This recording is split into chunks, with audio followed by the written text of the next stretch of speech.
안녕하십니까. 유튜브 세상보기입니다. 설 연휴는 잘 보내고 계십니까? 하지만 국제적인 경제 뉴스로 가장 큰 이슈가 중국의 딥시크라는 AI가 출시되면서 그 여파로 미국의 나스닥과 엔비디아가 무려 847조라는 어마어마한 금액이 증발됐다는 소식으로 국제 뉴스를 도배하고 있습니다.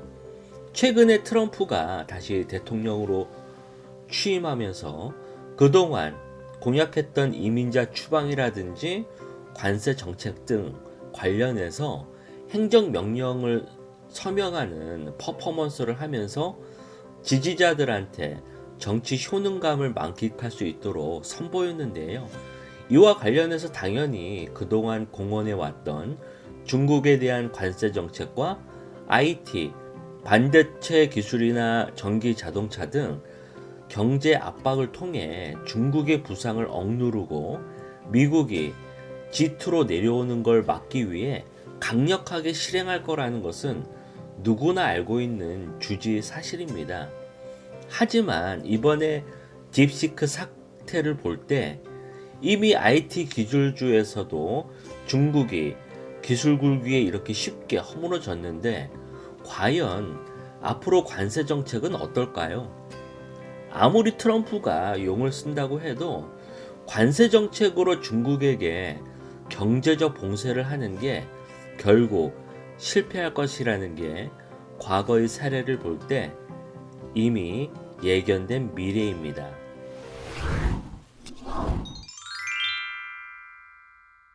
이와 비슷한 사례가 1990년대 미국에서 일본 자동차 불매 운동이 일어나면서 크게 주목을 받던 적이 있었는데요.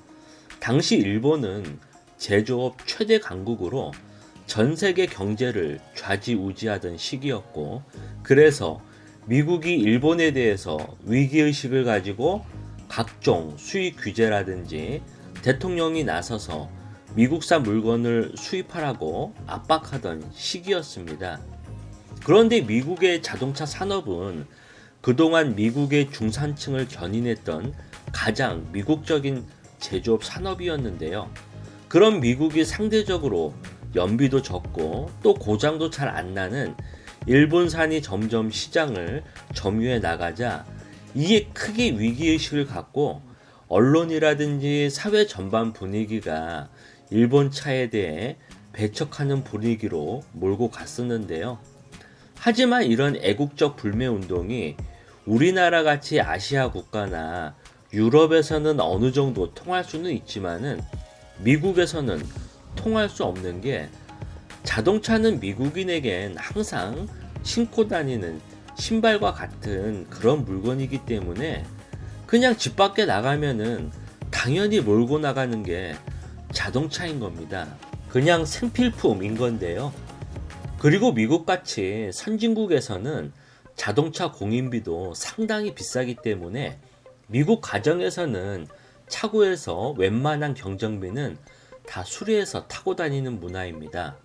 예를 들어 엔진오일이라든지 냉각수 교체 등 최소한의 소모품만 갈아주면서 터프하게 타는 게 미국의 자동차 문화이기 때문에 그동안 미국산 자동차들은 비싸기만 하고 덩치만 컸지 막상 터무니없이 비싼 부품 비용이라든지 들쭉날쭉 나타나는 고장 증세 때문에 아무리 애국심이 있어도 결국 일제 자동차에게 밀릴 수밖에 없는 게 일제 차는 적당히 관리만 하면은 크게 속 썩을 일 없이 타고 다닐 수 있다는 신뢰성 때문에 미국에서는 일본산 자동차에 대한 불매 운동은 얼마 못 가서 흐지부지 없어지게 됩니다.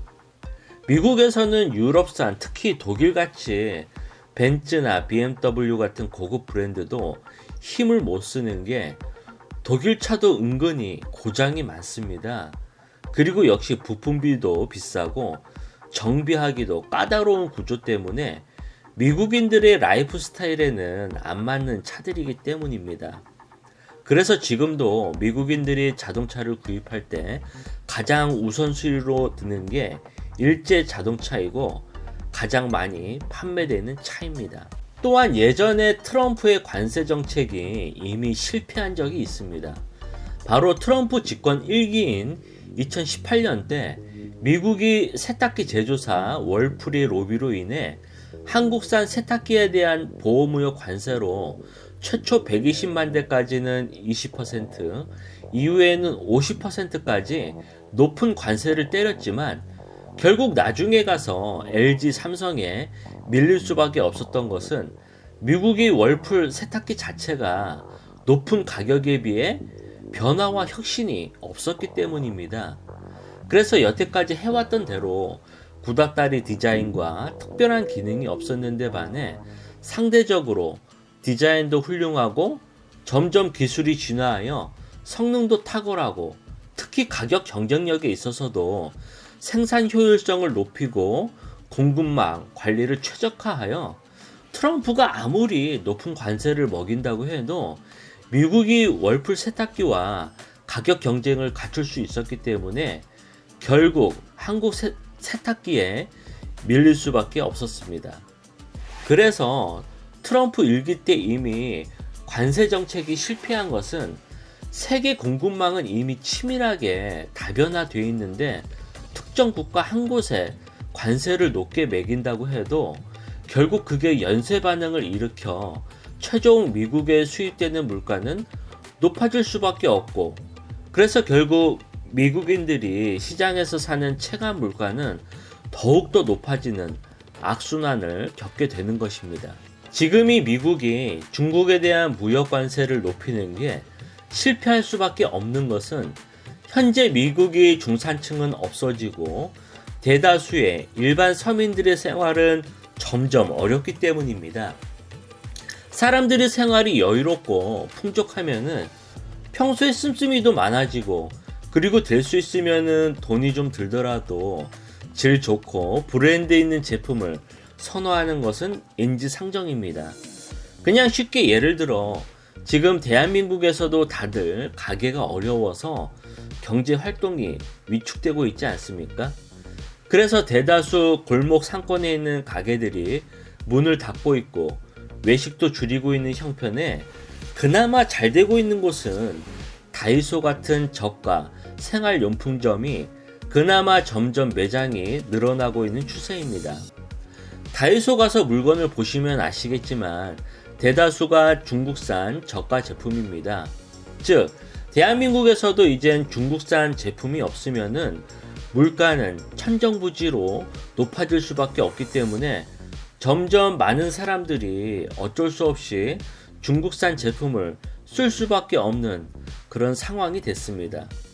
하물며 유럽이나 전 세계가 중국산 저가 상품으로 이미 시장이 하향 편중화 되어 가고 있는데 뭐 미국이라고 별 수 있겠습니까?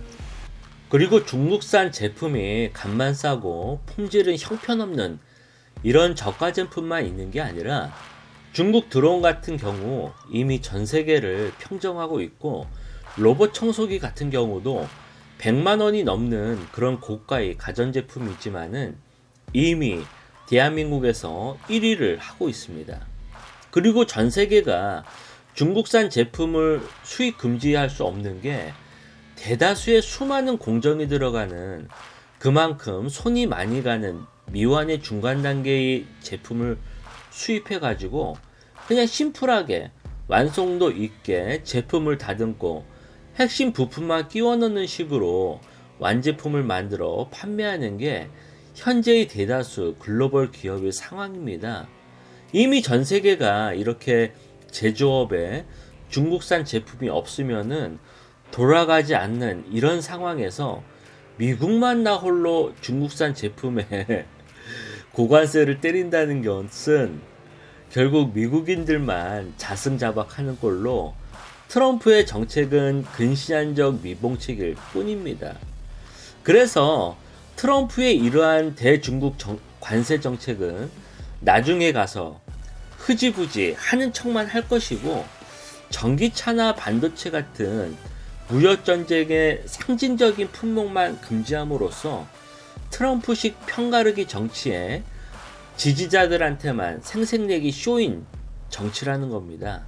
어쨌든 트럼프의 대중국 경제 제재의 칼춤에 오히려 한국이 더 크게 당할 수 있기 때문에 이제 설날이 지나서 본격적으로 시작되는 2025년 한 해 우리나라 경제가 잘 버티고 잘 피해갈 수 있도록 하는 바람입니다. 오늘 내용은 여기까지입니다. 구독과 좋아요 항상 정중히 부탁드리겠습니다. 좋은 하루 보내시기 바랍니다. 감사합니다.